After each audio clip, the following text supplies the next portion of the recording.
Assalamualaikum warahmatullahi wabarakatuh.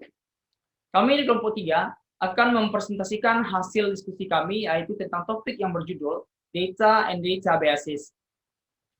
Sebelum kami memaparkan hasil ini, kami akan memperkenalkan diri terlebih dahulu. Baiklah, nama saya Rio Syaputra, rekan saya lainnya adalah Sarah Matra dan juga Gini Fatma.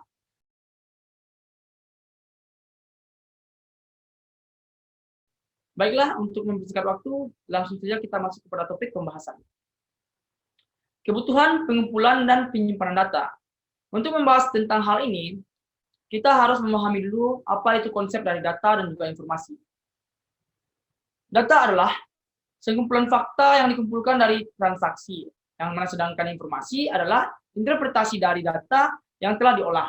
Misalnya, untuk memproses penjualan ke pelanggan, yang mana bisnis harus mengumpulkan banyak data barang dari pelanggan seperti nama, alamat, nomor kartu kredit, barang yang dipesan, dan alamat pengiriman. Pengumpulan data dari semua transaksi yang terjadi mewakili sejumlah besar data.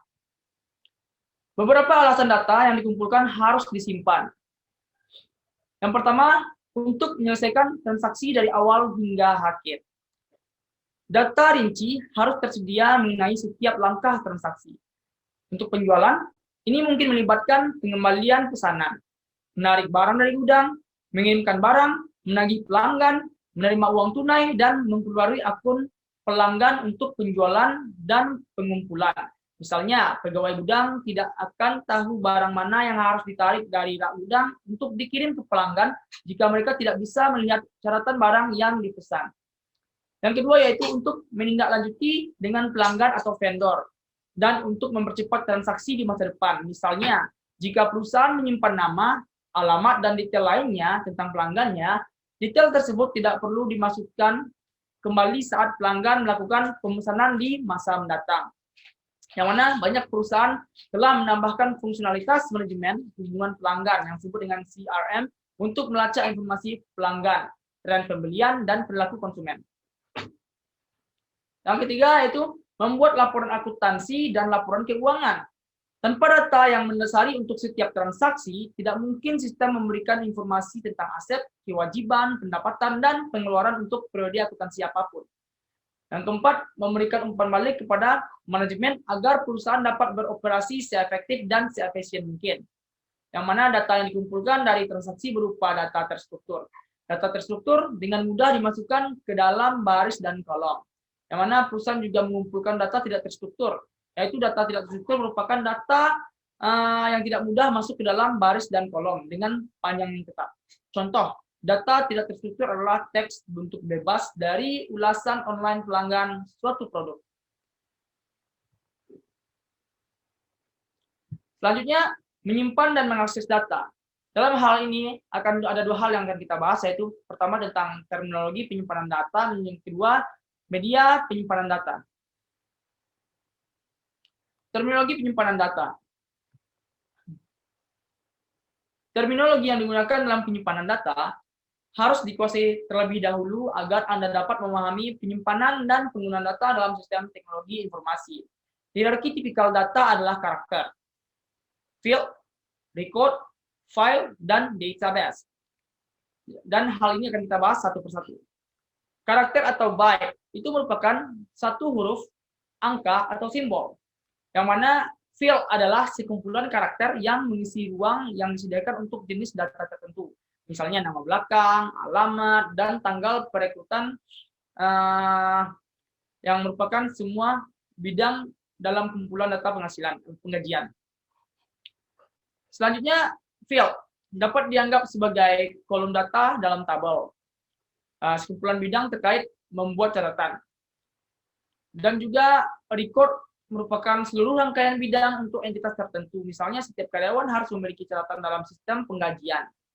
Yang mana setiap catatan karyawan menyertakan bidang seperti nama belakang, alamat, dan tanggal perekrutan. Lalu, seluruh rangkaian record terkait atau rekaman terkait itu disebut dengan file. Yang mana seluruh kumpulan file itu disebut dengan database.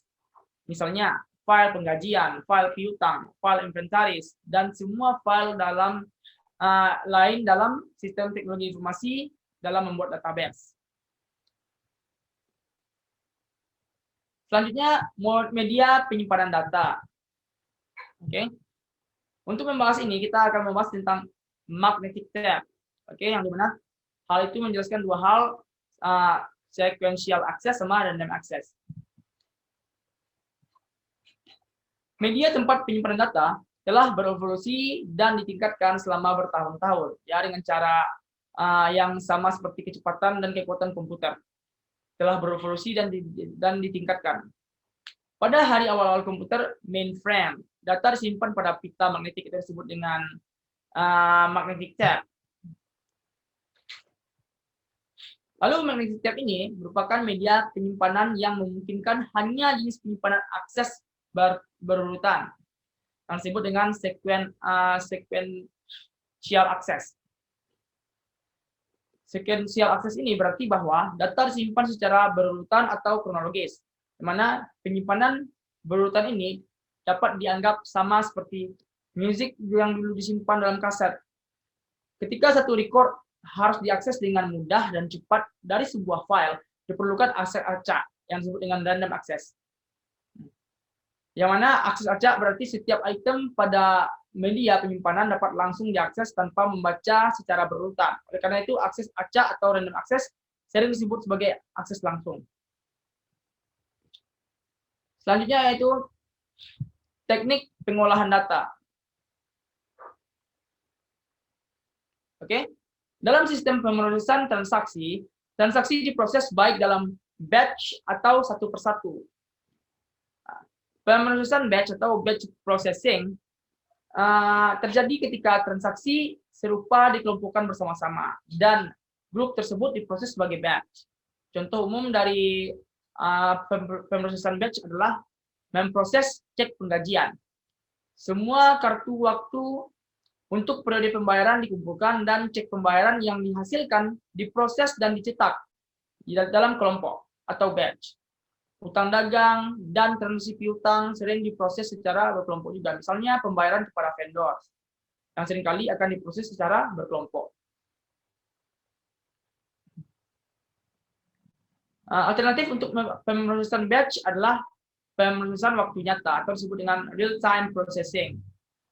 Yang mana real-time processing ini terjadi ketika transaksi diproses dengan segera, yang mana proses pemrosesan ini interaktif karena transaksi diproses saat dimasukkan. Saat menentukan apakah pemrosesan batch atau real time sesuai, professional system harus mempertimbangkan karakteristik berikut. Yang pertama yaitu waktu respon. Sistem batch memiliki waktu respons yang lambat karena transaksi tidak diproses hingga seluruh grup siap untuk diproses. Yang mana sistem waktu nyata atau real time processing memiliki waktu respon yang cepat karena transaksi diproses begitu mereka masuk. Yang kedua yaitu efisiensi. Pemrosesan batch lebih efisien untuk volume yang besar dalam transaksi serupa. Ini benar karena dua alasan. Pertama, orang yang fokus pada pengumpulan dan pemrosesan jenis transaksi serupa menjadi efisien dalam menangani transaksi tersebut. Artinya, mereka menjadi lebih terspesialisasi. Yang kedua, ada skala ekonomi. Sebanyak jalur perakitan efisien memindahkan banyak transaksi serupa melalui sistem pada saat yang sama juga efisien. Selanjutnya yaitu di sisi lain, pemrosesan real-time processing itu kurang efisien untuk transaksi bervolume besar, ya, karena ada duplikasi upaya yang terlibat dalam memproses semua transaksi secara individual.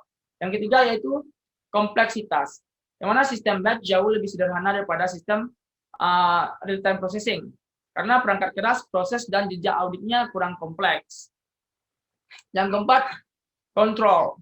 Ya, dalam sistem batch control lebih mudah dipelihara karena ada tanggal dan set transaksi yang ditentukan dengan baik.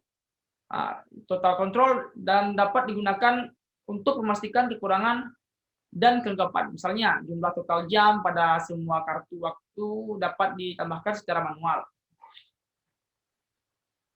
Sedangkan dalam real-time processing, total control sulit digunakan karena tidak ada grup transaksi yang totalnya dapat diturunkan. Selain itu, sifat interaktif dari pemrosesan waktu nyata atau real-time processing menciptakan kerumitan dalam hal mempertahankan jejak audit dari perubahan file. Yang kelima yaitu media penyimpanan sistem, yang mana pemrosesan batch dapat menggunakan media penyimpanan akses berurutan atau acak. Yang di sisi lain, jika real-time processing akan terjadi, catatan harus disimpan di media akses acak. Untuk memproses satu catatan pada satu waktu perlu untuk mengakses catatan tanggal itu. Selanjutnya itu kita akan membahas tentang database ini pada gambar berikut. Database adalah kumpulan data yang disimpan di komputer untuk dalam bentuk yang memungkinkan data dapat diakses, diambil, dimanipulasi, dan disimpan dengan mudah. Yang istilah database biasanya menyiratkan database bersama dalam suatu organisasi. Daripada setiap aplikasi komputer memiliki filenya sendiri, di mana database menyiratkan satu set data yang dibagikan oleh setiap aplikasi yang menggunakan data tersebut. Berikut adalah penjabaran dari gambar tersebut. Pertama yaitu separuh bagian di atas dari pameran menunjukkan pendekatan berorientasi file tradisional untuk menyimpan data, yang sebenarnya setiap aplikasi memiliki file data yang digunakannya. Dan tidak ada pembagian data meskipun aplikasi ini sebenarnya menggunakan beberapa jenis data yang sama. Dan juga kurangnya berbagi menyebabkan redundansi data, yang mana redundansi data terjadi ketika data yang sama disimpan di lebih dari satu file. Dalam kasus ini, nomor bagian inventaris dan deskripsi mungkin ada di ketiga file. Redundansi data menyebabkan masalah konkurensi, yang mana konkurensi berarti bahwa semua contoh dari data yang sama persis sama, atau jika rekaman yang sama disimpan di banyak lokasi berbeda. Sulit untuk memastikan bahwa semuanya diperbarui pada waktu yang sama. Setengah bagian bawah mengilustrasikan pendekatan database, yang mana semua data disimpan dalam database bersama, dan data tersebut tersedia untuk semua aplikasi yang menggunakan data tersebut. Perhatikan bahwa ini menghilangkan masalah redundansi dan konkurensi data, karena data hanya disimpan sekali setiap dan semua perubahan pada record akan segera tersedia bagi mereka yang berbagi data. Dan juga menambahkan catatan, menghapus catatan, dan mengedit catatan cenderung menyebabkan data yang salah ketika data disimpan hanya sekali. Simbol DBMS mewakili sistem manajemen database. Sistem manajemen berbasis data DBMS adalah perangkat lunak yang mengelola basis data dan mengontrol akses dan penggunaan data oleh pengguna dan aplikasi individu. Yang mana hal itu menentukan bagian mana dari database yang dapat dibaca atau dimodifikasi oleh individu atau proses. Data mengungkapkan hubungan antara record, yang mana hubungan ini bisa dideskripsikan sebagai hubungan one-to-one relationship, one-to-many relationship, dan juga many-to-many relationship. Jadi hubungan one-to-one,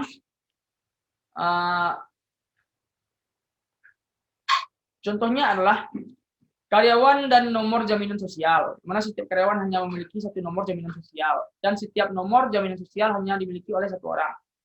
Selanjutnya itu hubungan satu ke banyak, itu one-to-many relationship. Adalah hubungan di mana satu entitas dalam data terkait dengan lebih dari satu entitas lainnya, yang mana setiap karyawan dapat memiliki beberapa kartu waktu dalam satu tahun tertentu. Perhatikan bagaimana bahwa hubungan satu ke banyak ini, one to many ini, hanya dalam satu arah. Yang artinya meskipun seorang karyawan terkait dalam beberapa kartu waktu, setiap kartu waktu hanya dimiliki oleh satu orang karyawan. Dan selanjutnya adalah many to many relationship, yang mana di mana satu entitas terkait dengan banyak entitas lainnya, dan sebaliknya juga benar. Mana contoh dari hubungan many to many ini adalah vendor ke item dan item ke vendor. Artinya satu vendor dapat memasok beberapa item, dan item apapun dapat dipasok oleh banyak vendor. Selanjutnya adalah sejarah database. Dalam hal ini kita akan membahas tiga poin, yaitu pertama file and network, sama relational.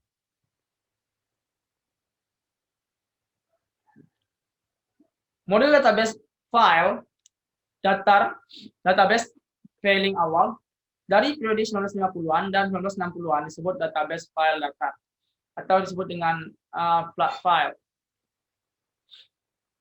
Yang mana istilah ini berasal dari gagasan bahwa data disimpan dalam tabel dua dimensi dengan baris dan kolom. Mana dalam tabel file flat file, setiap baris adalah catatan dan setiap kolom adalah karakteristik yang terkait dengan catatan. Misalnya, setiap karyawan memiliki karakteristik tanggal perekrutan tertentu.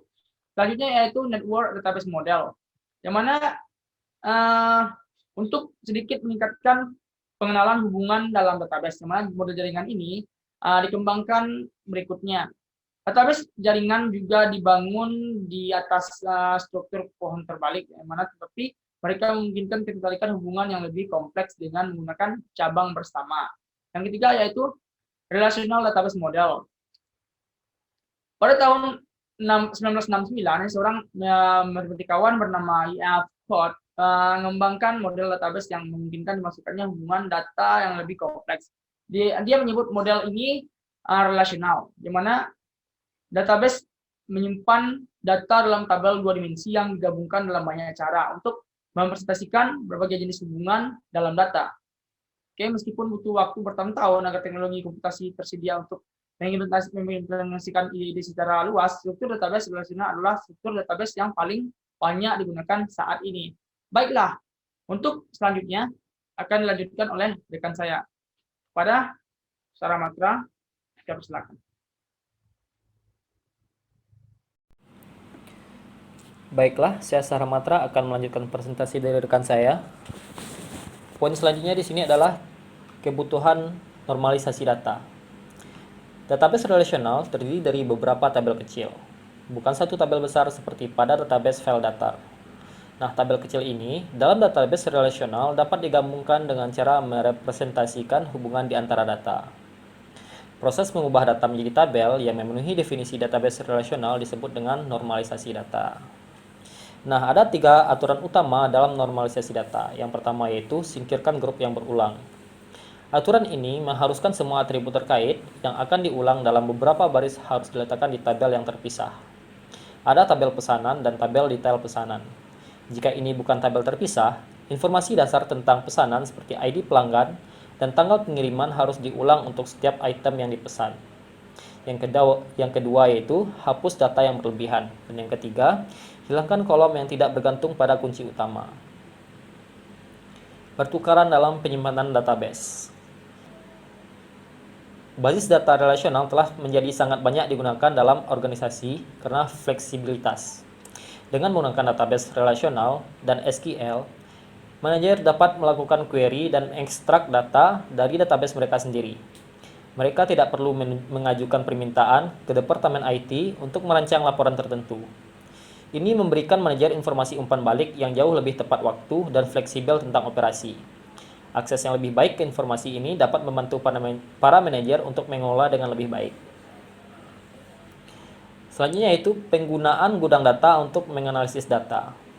Nah, dalam banyak kasus, data yang dibutuhkan manajer jauh lebih luas daripada kumpulan data yang saat ini digunakan dalam operasi sehari-hari. Manajemen seringkali membutuhkan data dari beberapa periode fiskal dari seluruh organisasi. Gudang data dapat berfungsi sebagai sumber informasi yang jauh lebih luas untuk manajemen. Gudang data adalah kumpulan data seluruh perusahaan yang terintegrasi yang mencakup beberapa tahun data yang digunakan untuk mendukung manajemen dalam pengambilan keputusan dan perencanaan. Sementara data warehouse bisa lebih dipahami jika kita membandingkannya dengan database operasional. Nah, dapat kita lihat pada slide gambaran dari database operasional. Ada gudang data, perusahaan server, dan kelompok kerja server. Bangun gudang data. Untuk memastikan kegunaan gudang data, itu harus dibangun dengan benar. Data di gudang data harus mendukung kebutuhan pengguna dan harus distandarisasi di seluruh perusahaan. Daripada mengumpulkan dan menggabungkan semua data yang tersedia ke dalam gudang data, penting untuk hanya menyertakan data yang memenuhi kebutuhan pengguna. Fungsi manajemen, akuntansi, keuangan, produksi, dan distribusi akan menggunakan data warehouse untuk menganggarkan, merencanakan, meramalkan, dan menganalisis profitabilitas. Identifikasi data. Data di gudang data harus menyediakan informasi yang tepat untuk berbagai kelompok pengguna. Untuk menentukan data yang harus ada di data warehouse, penting untuk memeriksa kebutuhan pengguna dan proses berdampak tinggi atau HIP. HIP adalah proses yang sangat penting yang harus dijalankan dengan benar jika organisasi ingin bertahan dan berkembang. Identifikasi HIP harus mempertimbangkan tujuan strategi jangka panjang dari organisasi. Berikutnya yaitu standarisasi. Data di gudang data akan berasal dari berbagai proses dan subunit dari seluruh perusahaan. Aplikasi yang berbeda dalam perusahaan mungkin menggunakan informasi yang sama, tetapi dengan cara yang berbeda. Selanjutnya yaitu bersihkan atau gosok data. Karena data di gudang data kemungkinan besar berasal dari berbagai sumber dalam perusahaan, mungkin akan ada kesalahan atau ketidakkonsistenan dalam data. Sedapat mungkin data harus dibersihkan atau dihapus untuk menghapus atau memperbaiki kesalahan dalam masalah data. Selanjutnya yaitu unggah data. Data dari masing-masing sistem HIP harus diunggah ke gudang data secara rutin. Antara tanggal ketika data diunggah, gudang data bersifat statis dan tidak berubah. Sebagai contoh, jika data diupload setiap akhir bulan, maka tidak ada perubahan pada data warehouse hingga hari akhir terakhir bulan tersebut. Poin selanjutnya yaitu alat analisis data. Tujuan dari gudang data adalah untuk memberikan manajer sumber data yang kaya yang dapat mereka query dan periksa tren dan pola. Data warehouse memungkinkan manajer untuk memeriksa pola dan tren penting sehingga mereka dapat merencanakan serta mengontrol bisnis dengan lebih baik. Gudang data dapat membantu manajer memeriksa tren seperti penjualan berdasarkan produk, wilayah, atau model dalam jangka waktu yang lama. Data di gudang data dianalisis dengan penambangan data dan pemrosesan analitik. Penambangan data adalah suatu proses mencari pola yang dapat diidentifikasi atau dihubungkan dalam data yang dapat digunakan untuk memprediksi perilaku masa depan. Ini sering disebut analitik prediktif. Meskipun ada banyak alasan untuk memprediksi perilaku di masa mendatang, pengguna paling populer dari data mining adalah untuk memprediksi perilaku pembelian pelanggan di masa yang akan datang. Nah, sebuah proses data yang besar akan membutuhkan perangkat lunak khusus untuk memeriksa serta menganalisis tren atau pola dalam data tersebut. Hal ini juga berlaku untuk organisasi manapun yang mengelola gudang data yang besar. Perangkat lunak harus digunakan untuk mencari tren dan pola dalam data. Dan istilah umum untuk perangkat lunak tersebut adalah pemrosesan analitik online atau OLAP. OLAP adalah perangkat lunak yang memungkinkan analisis untuk online di dalam gudang data. Metode analitik di OLAP biasanya mencakup yang pertama itu penelusuran, adalah perluasan data yang beruntun menjadi lebih detail, dimulai dari data tingkat tertinggi hingga data tingkat terendah. Yang kedua itu konsolidasi atau roll up, yaitu agregasi atau kumpulan data serupa. Nah, ini adalah kebalikan dari penelusuran, karena konsolidasi mengambil data terperinci dan menjumlahkannya ke jumlah kelompok yang lebih besar, sementara penelusuran mengambil data tinggi dan memecahkannya menjadi lebih detail. Dan yang ketiga yaitu perputaran. Data memeriksa data dari perspektif yang berbeda. Sebagai contoh, suatu penjualan dapat diperiksa menurut waktu, menurut jenis toko, serta menurut jenis wadah. Yang keempat yaitu analisis deret waktu, yang digunakan untuk mengidentifikasi tren dengan membandingkan angka selama beberapa periode waktu yang beruntun. Dan yang kelima yaitu laporan pengecualian, yang menjadikan varian dari ekspektasi. Dan yang terakhir simulasi, yaitu bagaimana menjadikan potensi variasi dalam kondisi yang digunakan untuk memahami interaksi antara berbagai bagian bisnis. Poin selanjutnya yaitu pemrosesan data terdistribusi. Nah, banyak perusahaan kecil menampung semua operasi mereka dalam satu gedung. Untuk perusahaan-perusahaan ini, biasanya tidak perlu mempertimbangkan lokasi fisik basis data mereka. Perusahaan kecil yang hanya satu gedung jelas akan menyimpan data di komputer dalam gedung tersebut. Namun, sebagian besar organisasi menengah atau besar memiliki banyak lokasi. Organisasi besar dan menengah harus memutuskan di mana data mereka harus disimpan secara fisik dan di lokasi mana data itu harus diproses. Nah, pertanyaan tentang lokasi penyimpanan dan pemrosesan data ini biasanya dipertimbangkan dalam konteks pemilihan dari dua pendekatan umum, terpusat atau terdistribusi. Data dapat disimpan di suatu lokasi terpusat atau dapat didistribusikan ke berbagai lokasi. Demikian pula, pemrosesan data dan transaksi hanya dapat terjadi di satu lokasi pusat atau didistribusikan ke berbagai lokasi. Pada hari-hari awal komputasi, pemrosesan data dan basis data disimpan dan dipelihara di suatu lokasi pusat, dan ini disebut dengan pemrosesan data terpusat dan database terpusat. Dan poin selanjutnya di sini adalah DDP dan DDB. Sistem IT saat ini menggunakan jaringan seperti LAN dan WAN secara ekstensif, memungkinkan distribusi pemrosesan dan database yang mudah. Mendistribusikan dan memproses data menawarkan keuntungan yang pertama yaitu mengurangi biaya perangkat keras, yang kedua yaitu responsif yang ditingkatkan, yang ketiga pertumbuhan inkremental yang lebih mudah, yang keempat peningkatan kontrol pengguna dan keterlibatan pengguna, yang kelima pencadangan terintegrasi otomatis, dan yang terakhir yaitu penyerangan integrasi yang otomatis. Namun penting untuk disadari bahwa ada juga kerugian penggunaan DDB dan DDP, yaitu meningkatnya kesulitan dalam mengelola, mengontrol, dan memelihara integritas data. Basis data besar yang disimpan, dipelihara, dan diakses di lokasi pusat jauh lebih mudah untuk dikelola dan dikendalikan.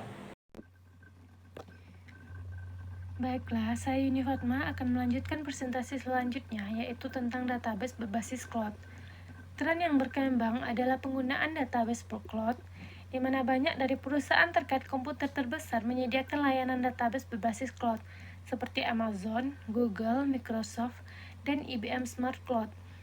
Perusahaan dapat membeli penyimpanan data dari salah satu penyedia ini atau banyak vendor cloud lainnya. Pengaturan seperti ini adalah database as a service. Penyedia cloud umumnya menyediakan tidak hanya ruang penyimpanan data, tetapi juga alat perangkat lunak untuk mengelola dan mengontrol database.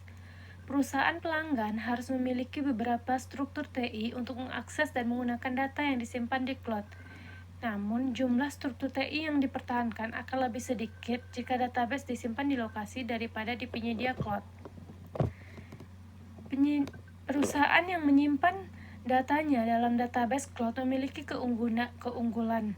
4 keunggulannya yaitu skalabilitas, akses diperluas, infrastruktur berkurang, dan penghematan biaya.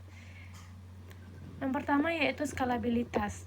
Nah, seiring pertumbuhan perusahaan, dengan mudah dapat membeli kapasitas baru dari penyedia cloud. Tidak perlu membeli server atau penyimpanan data baru, karena penyedia cloud sudah memiliki kapasitas. Skalabilitas ini juga merupakan keuntungan luar biasa dari lonjakan aktivitas bisnis. Nah, jika perusahaan mengalami peningkatan besar dalam volume bisnis mereka pada musim tertentu, perusahaan dapat dengan mudah meningkatkan kapasitas yang dibeli dari penyedia cloud. Nah, ketika volume musiman menurun, perusahaan juga dapat menurunkan layanan yang dibelinya. Keunggulan berikutnya yaitu akses diperluas, di mana setelah disimpan di cloud, data dapat diakses dari berbagai perangkat dari berbagai lokasi. Nah, ini memberikan kemudahan bagi perusahaan sehingga lebih banyak fleksibilitas bagi perusahaan untuk menggunakan atau menganalisis data. Ini juga memudahkan pengguna untuk memulai kemampuan komputasi baru. Keunggulan berikutnya yaitu infrastruktur berkurang. Nah, perusahaan memiliki lebih sedikit kebutuhan untuk server dan penyimpanan data, karena sebagian besar sumber daya ini disediakan oleh penyedia cloud, termasuk keamanan dan backup data juga disediakan oleh penyedia cloud. Keunggulan berikutnya yaitu penghematan biaya. Nah, bagi banyak perusahaan, komputasi awan merupakan keuntungan yang diterjemahkan ke dalam penghematan biaya. Namun, ini tidak selalu terjadi. Analisis biaya manfaat umumnya diperlukan saat mempertimbangkan untuk mengadopsi solusi cloud. Komputasi awan atau komputasi cloud biasanya merupakan model layanan berbayar di mana perusahaan membayar penyedia cloud hanya untuk tingkat layanan yang benar-benar digunakan. Nah, skalabilitas cloud ini berarti bahwa perusahaan tidak lagi perlu memelihara sistem TI yang cukup besar untuk periode puncak permintaan, atau komutasi cloud juga memungkinkan perusahaan untuk mengurangi investasinya dalam perangkat keras TI dan personal pendukung TI. Nah, ini menghilangkan risiko keuangan karena perusahaan pengguna menghindari melakukan investasi keuangan di muka yang signifikan dalam sumber daya terkait teknologi yang mungkin memiliki pengembalian yang tidak pasti. Perusahaan yang menyimpan semua atau sebagian database-nya di cloud tidak hanya mendapatkan semua keuntungan ini, tetapi juga memiliki mengenali risiko tertentu. Pengguna layanan berbasis cloud bergantung pada keamanan, ketersediaan, integritas pemrosesan, dan kontrol kerahasiaan penyedia. Perusahaan yang menggunakan database as a service atau DaaS dari vendor harus menyelidiki atau memantau kontrol IT yang digunakan penyedia cloud untuk melindungi data. Nah, perusahaan kecil hingga menengah seperti UMKM dapat lebih mudah menggunakan database cloud sebagai satu-satunya database. Perusahaan besar seperti perusahaan Fortune 1000 mungkin akan menyimpan beberapa database di tempat dan sebagian lain di dalam lingkungan database as a service. Big data dan analisis data. Big data adalah data yang sangat besar dan kompleks sehingga perangkat lunak dan alat database tipikal tidak memadai untuk menanganinya. Big data memiliki volume, variasi, dan kecepatan yang sangat besar. Mari kita bahas yang pertama, yaitu volume. Kuantitas data sangat besar sehingga melampaui batas kapasitas database tradisional dan perangkat lunak DBMS. Data ini kemungkinan berukuran ratusan atau ribuan terabyte atau 1 petabyte. Keseluruhan Library of Congress berukuran sekitar 235 terabyte. Selanjutnya yaitu variasi. Data yang disimpan komputer digunakan untuk menjadi data terstruktur dengan panjang arsip tetap seperti 5 spasi untuk kode pos. Data semakin bervariasi dan sekarang mencakup hal-hal seperti foto, komentar tidak terstruktur di Facebook atau Twitter, ulasan produk, dan data tekstual lainnya. Big data juga dapat mencakup streaming video atau audio. Selain itu, data ini berasal dari berbagai sumber. Oleh karena itu, ada banyak variasi jenis data dan sumber data. Kecepatan. Istilah ini mengacu kepada seberapa cepat data dibuat dan diubah. Misalnya, kecepatan data Twitter akan berubah setiap detik atau bahkan lebih cepat. Perusahaan saat ini mengumpulkan, menyimpan, dan menggunakan big data untuk membantu meningkatkan penjualan atau prioritas streaming atau prioritas strategis lainnya. Akuntan mencoba menentukan bagaimana menggunakan analitis data pada basic data besar.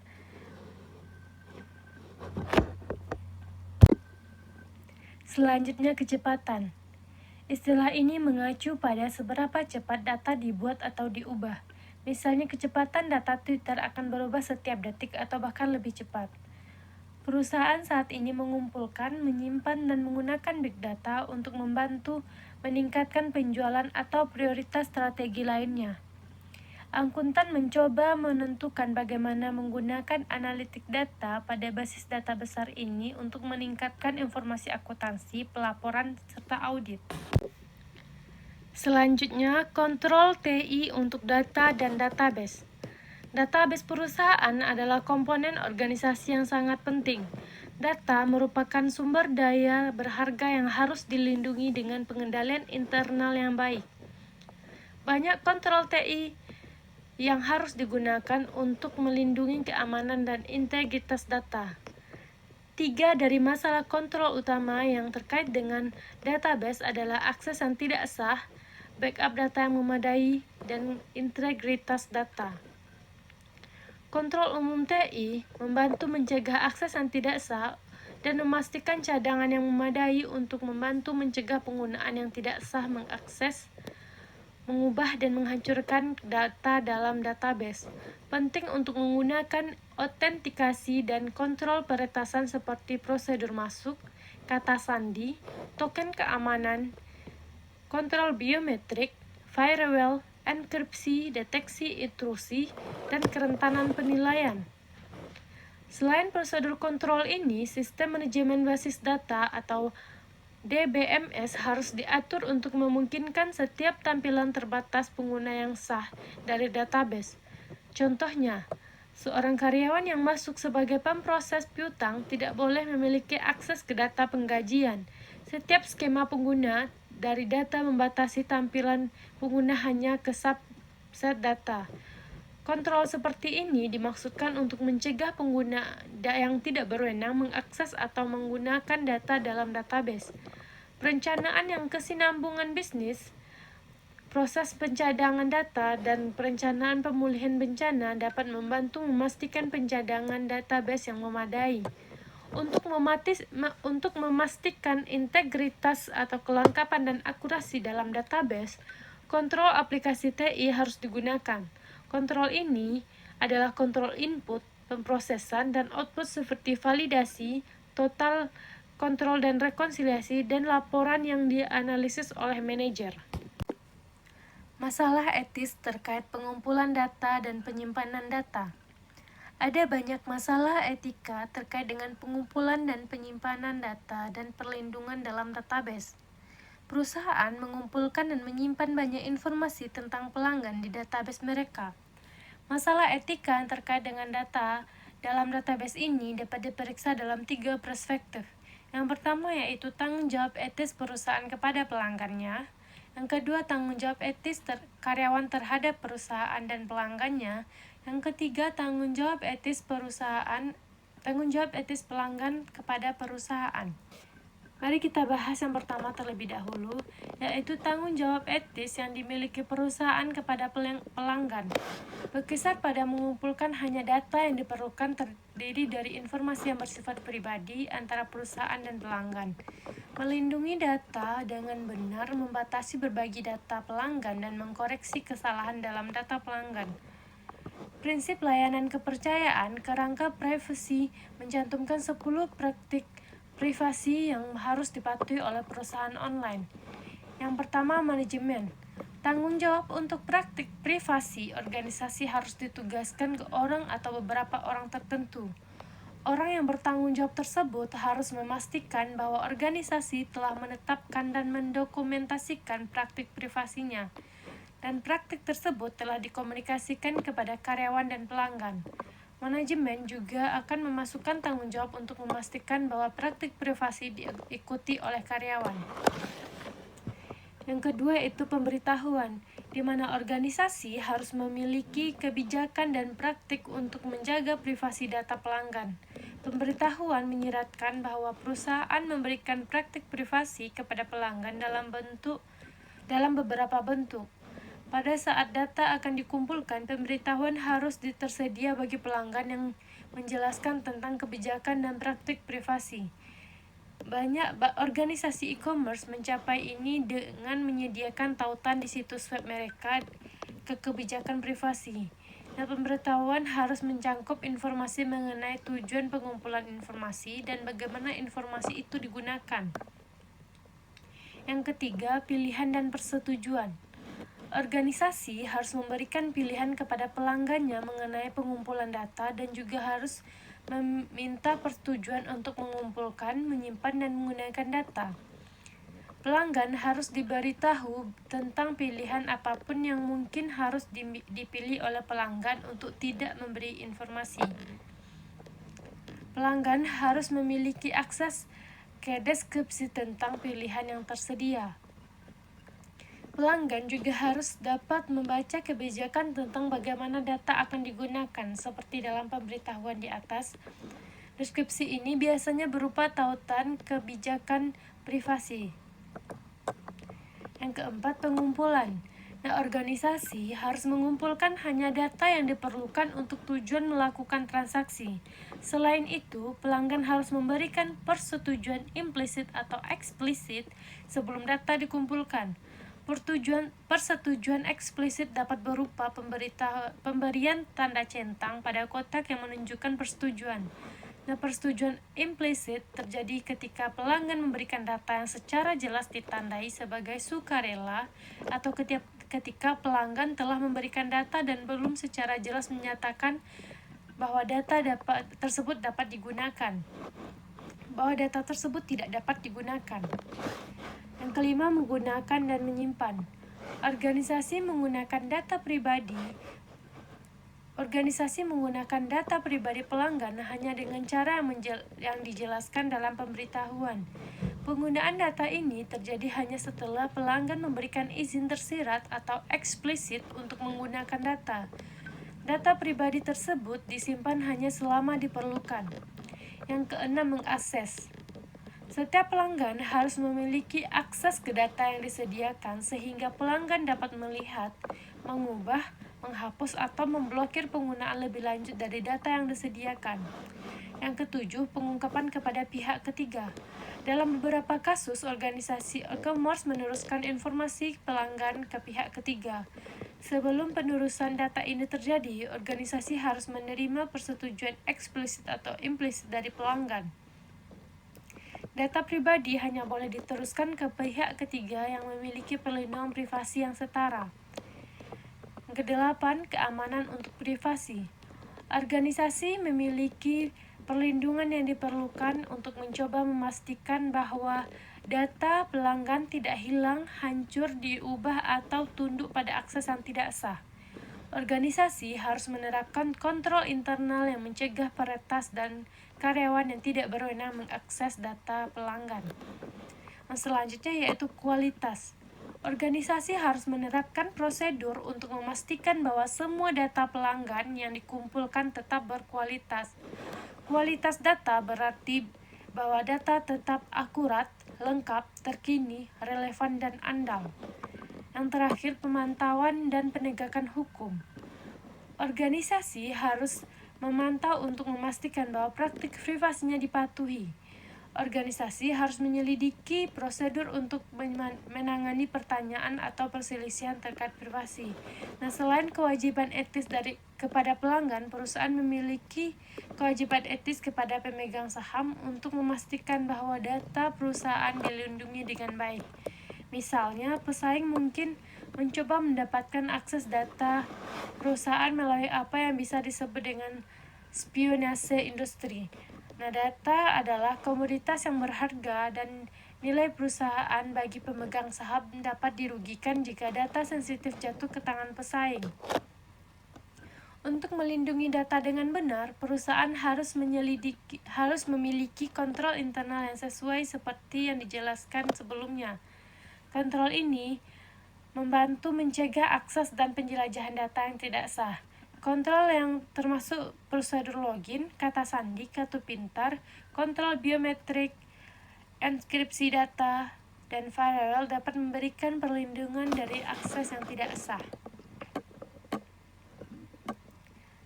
Selanjutnya, tanggung jawab etis karyawan. Tanggung jawab etis karyawan adalah menghindari menelusuri data atau catatan pelanggan kecuali jika diperlukan, tidak menjual data pelanggan kepada pesaing, dan tidak mengungkapkan data pelanggan kepada pihak terkait.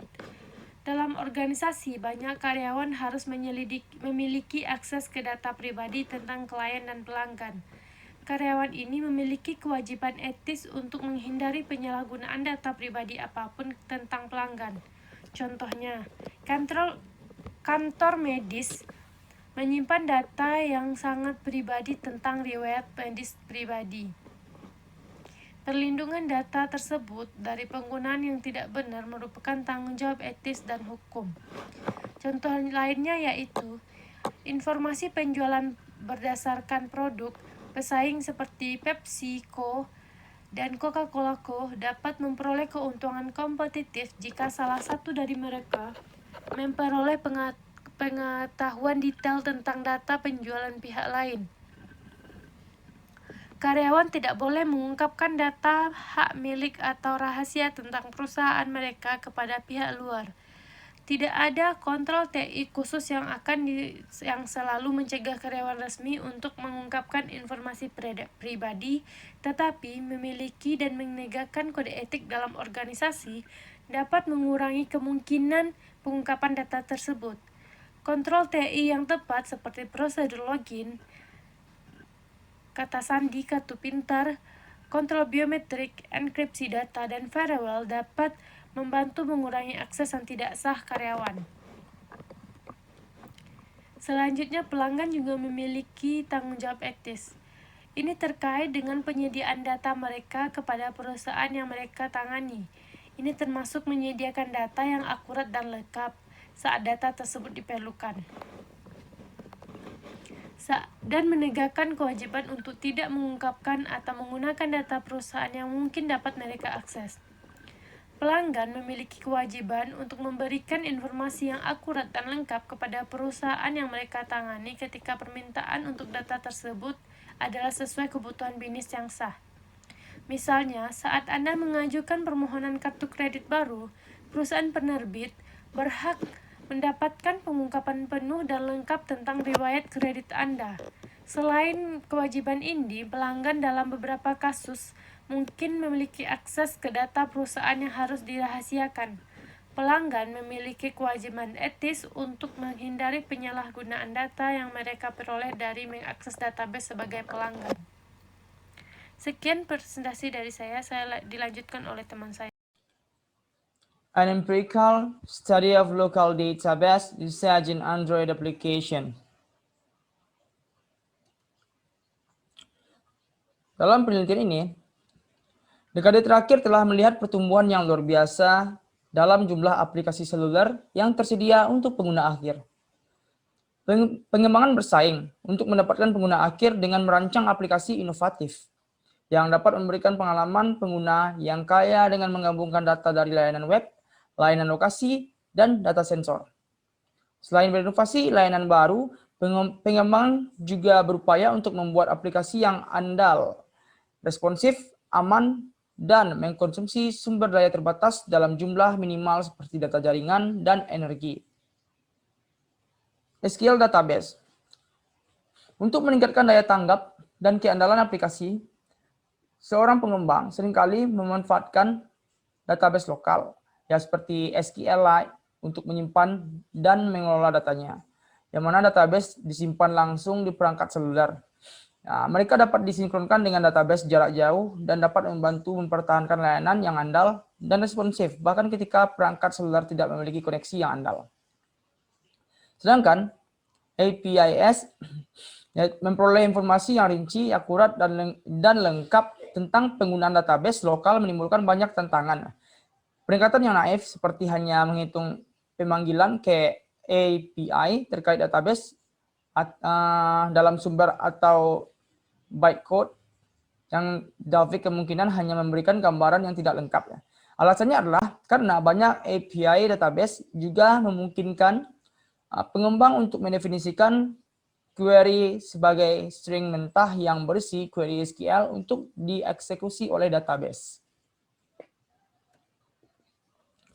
Tujuan penelitian ini adalah bagaimana penyelidikan ini terhadap penggunaan terkait database di aplikasi seluler terdiri dari 8 pertanyaan penelitian atau disebut dengan raw query question. Yang pertama yaitu basis data lokal mana yang paling banyak digunakan di aplikasi seluler. Yang kedua, API mana yang digunakan untuk berinteraksi dengan database.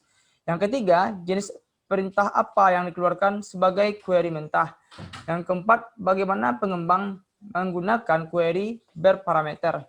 Yang kelima, apakah pengembang menggunakan input tercemar untuk membangun query mentah mereka. Yang keenam, perintah database mana yang signifikan dalam hal konsumsi energi dan runtime. Yang ketujuh, API mana yang paling sering digunakan dalam loop. Yang delapan, apakah pengembang melakukan batch database perubahan yang dibuat dalam loop. Untuk proses pengumpulan datanya atau metodologi penelitiannya, yang mana proses umum yang digunakan adalah hal ini menjelaskan desain percobaan untuk menangani masing-masing raw query yang dijelaskan dalam bagian 2, yang mana proses umum kami sebagai berikut. Pertama, kami mengunduh korpus besar aplikasi Android dari toko aplikasi Google Play, dan kami menganalisis set ini untuk menangani beberapa raw query tingkat tinggi, dan kemudian secara acak mengambil sampel set ini untuk mengekstrak subset yang valid secara statistik yang kami gunakan untuk raw query yang membutuhkan analisis lebih rinci. Ya, untuk mengekstrak query aktual dari API database, kami memanfaatkan teknik analisis string yang ada, yang kami berikan ikhtisar di bagian 3B, dan untuk raw query yang memerlukan analisis waktu proses, kami menggunakan teknik instrumentasi untuk memasukkan probe pemantauan ke dalam aplikasi untuk membantu merekam data waktu proses saat aplikasi dijalankan. Mana hal ini dijelaskan masing-masing langkah umum untuk pengumpulan data ini secara rinci di bawah. Di mana rincian tersebut spesifik hanya untuk raw query dibahas dalam teks masing-masing di bagian 4. Dari penelitian ini, kesimpulannya adalah bahwa perusahaan penelitian ini mempresentasikan hasil studi empiris ekstensif tentang perilaku terkait database lokal di aplikasi seluler, di mana penelitian ini mengungkapkan beberapa pengamatan yang menarik. Penelitian menemukan banyak pelanggaran dari berbagai jenis praktek yang terbaik terkait penggunaan database di aplikasi seluler. Dari perspektif keamanan, kami menemukan bahwa developer atau pengembang seringkali menggunakan API dan pola yang rentan untuk menjalankan dan membuat perintah SQL, di mana sejumlah besar contoh ini dapat dihindari dan dapat difaktorkan ulang untuk mencegah serangan SQLi dengan menggunakan API aman atau query berparameter. Dari perspektif energi atau kinerja, kami menemukan bahwa inisialisasi database dan operasi tulis adalah yang paling mahal, yang mana kami juga menemukan bahwa operasi ini sering muncul dalam struktur loop. Banyak di antaranya tidak terkumpul dengan benar dalam transaksi eksplisit dan dapat menyebabkan inefisiensi yang signifikan. Dan secara keseluruhan, studi kami memberikan wawasan menarik yang memberikan pedoman konkret bagi pengembang aplikasi untuk meningkatkan aplikasi mereka dan memotivasi area untuk pekerjaan penelitian di masa mendatang dalam komunitas rekayasa perangkat lunak. Baiklah, selanjutnya akan dilanjutkan oleh rekan saya. Terima kasih.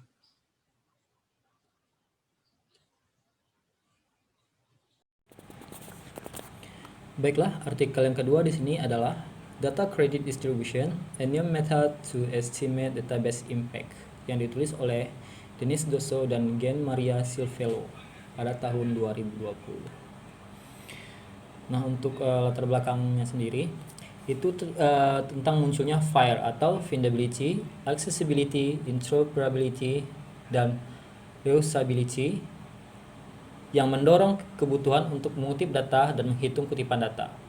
Praktik yang diperlukan tersebut menjelaskan pekerjaan pencipta dan kurator kumpulan data, pekerjaan yang jika tidak akan tetap tidak terakreditasi.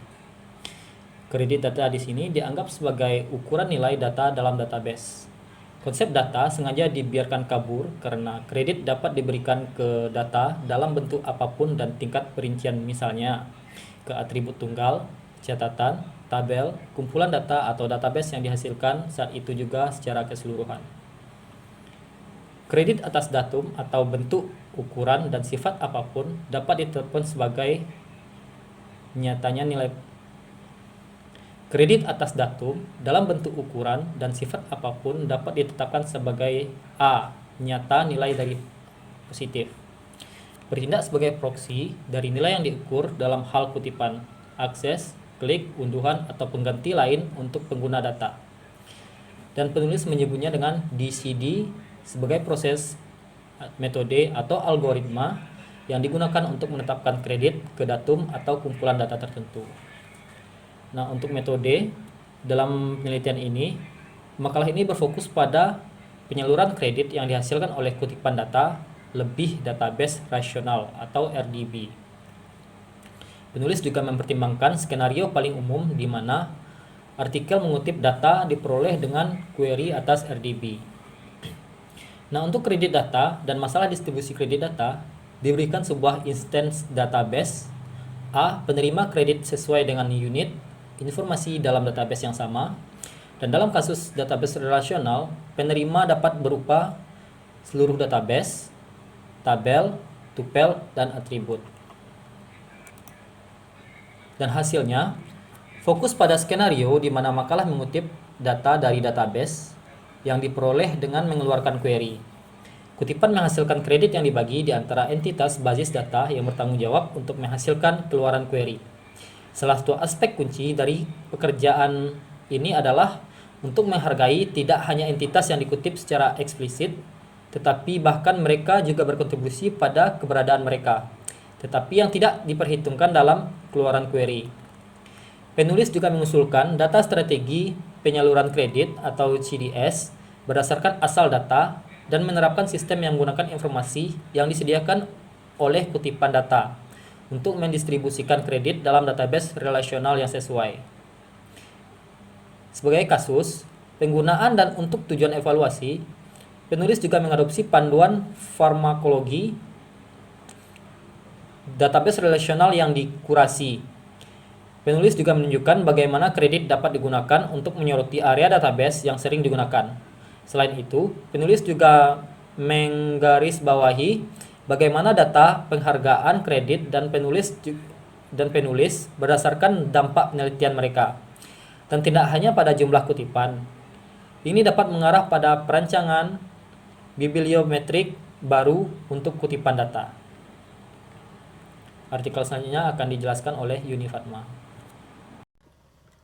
Baiklah, saya akan menjelaskan artikel tentang prediksi kebangkrutan dengan penggunaan data affluent analysis, sebuah studi empiris bisnis Slovakia oleh Robert, Jarmila, dan Martina.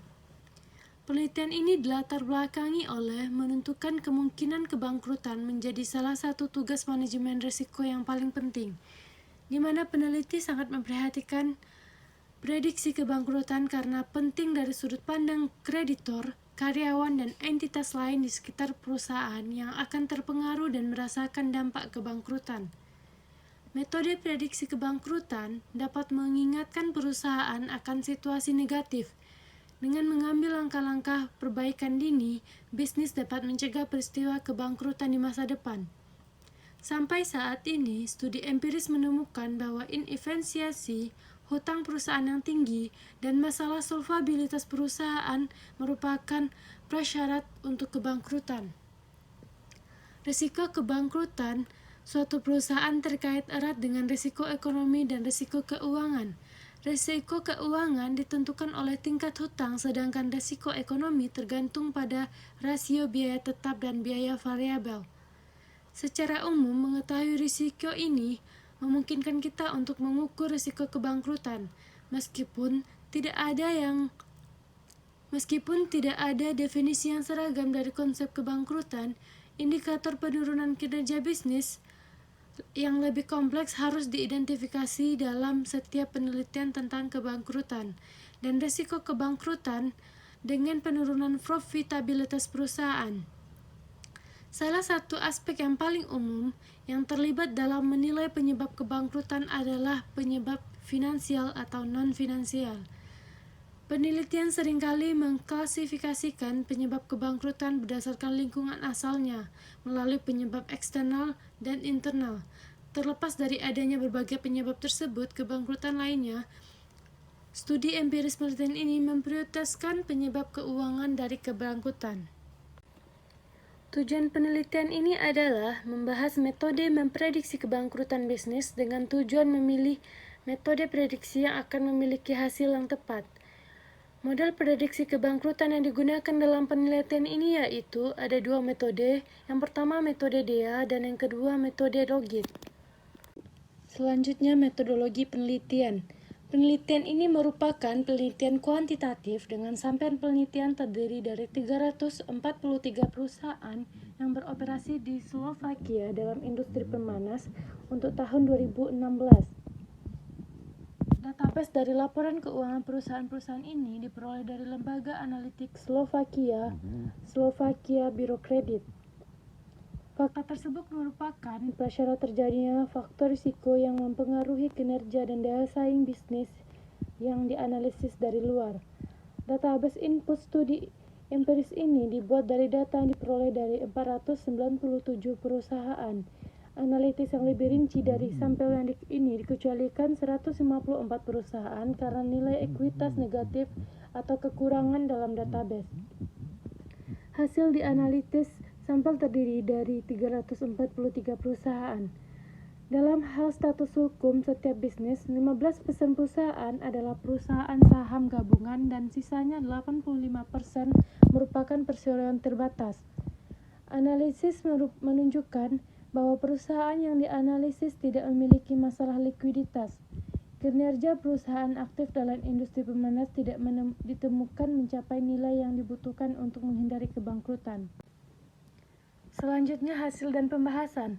Selama proses penelitian, peneliti membuat dua model. Yang pertama, dikembangkan dengan model DEA sebagai model ADD karena hasil dari model ADD adalah kumpulan data yang ekstensif. Peneliti menyajikan data yang dipilih sebagai contoh pada tabel 2, di mana dalam kasus bisnis yang memiliki skor 0 dan semua kelonggaran mereka sama dengan 0, dapat dikatakan bahwa mereka kemungkinan besar akan bangkrut. Dari tabel 3 dapat dilihat bahwa situasi seperti itu berlaku untuk misalnya nomor perusahaan 122 dan nomor perusahaan 126. Klasifikasi bisnis ke dalam zona DEA di individu ditunjukkan pada tabel ketiga. Dalam kasus 3 zona financial distress, risiko bangkrut mempengaruhi 55 perusahaan. Berkenaan dengan zona pertama dari model DEA, ternyata 17 perusahaan menghadapi risiko kebangkrutan. Berkenaan dengan model kedua zona kedua, 15 perusahaan menghadapi risiko kebangkrutan. Dan dalam zona ketiga, risiko dihadapi oleh 23 perusahaan lainnya. Untuk menentukan akurasi setiap model biasanya digunakan titik potong 0,5. Namun batas ini tidak sesuai dengan setiap model tertentu. Oleh karena itu, peneliti mencari potongan yang optimal pada cut-off sesuai dengan titik di mana jumlah sensitivitas dan spesifitas tinggi. Optimal cut-off ditemukan pada level 0,63, hasilnya ditunjukkan pada tabel keempat. Dalam kasus ini, estimasi 82% akurasi untuk bisnis yang pilot dan akurasi estimasi 56% untuk bisnis yang tidak pilot tercapai. Peneliti dapat menganggap ini sebagai tingkat akurasi perkiraan yang memadai. Selanjutnya sampailah pada kesimpulan. Kesimpulan utama bahwa metode DEA merupakan alternatif yang sesuai untuk memprediksi kegagalan sampel bisnis yang dianalisis. Berbeda dengan metode Logit, hasilnya tidak tergantung pada asumsi apapun. Penelitian ini mengidentifikasikan indikator kunci kesuksesan bisnis di masa depan dalam sampel yang dianalisis. Hal ini dapat membantu bisnis untuk meningkatkan kesehatan finansial dan daya saing mereka. Dalam penelitian ini, peneliti membuat model prediksi kebangkrutan khusus untuk membuat sampel bisnis yang dianalisis menggunakan metode DEA dan model Logit. Peneliti memilih indikator keuangan sebagai input dan output untuk model yang dibangun. Berdasarkan literatur ilmiah, peneliti juga mengidentifikasi kondisi kebangkrutan dari hutang yang diperlukan untuk mengklasifikasikan bisnis menjadi bisnis pilot dan tidak pilot. Berdasarkan hasil yang diuraikan, dapat diambil kesimpulan bahwa model ADD mencapai akurasi estimasi untuk bisnis yang pilot sekitar 82%. Perlu dicatat bahwa akurasi estimasi modal tergantung pada nilai cut-off-nya. Kedua model memiliki nilai cut-off yang berbeda sehingga hasilnya tidak dapat dibandingkan. Hasil model yang dibangun dapat menjadi titik awal untuk meningkatkan kesehatan keuangan, kemakmuran, dan daya saing usaha yang dianalisis. Berdasarkan hasil yang dicapai, peneliti dapat menyimpulkan bahwa dalam sampel penelitian, dia mengidentifikasikan bisnis yang bangkrut menjadi dengan profitabilitas kebangkrutan yang lebih tinggi dibandingkan metode Logit. Berdasarkan faktor-faktor di atas, dapat disimpulkan bahwa metode DEA merupakan alternatif yang paling sesuai untuk memprediksi kebangkrutan usaha dari sampel yang dianalisis.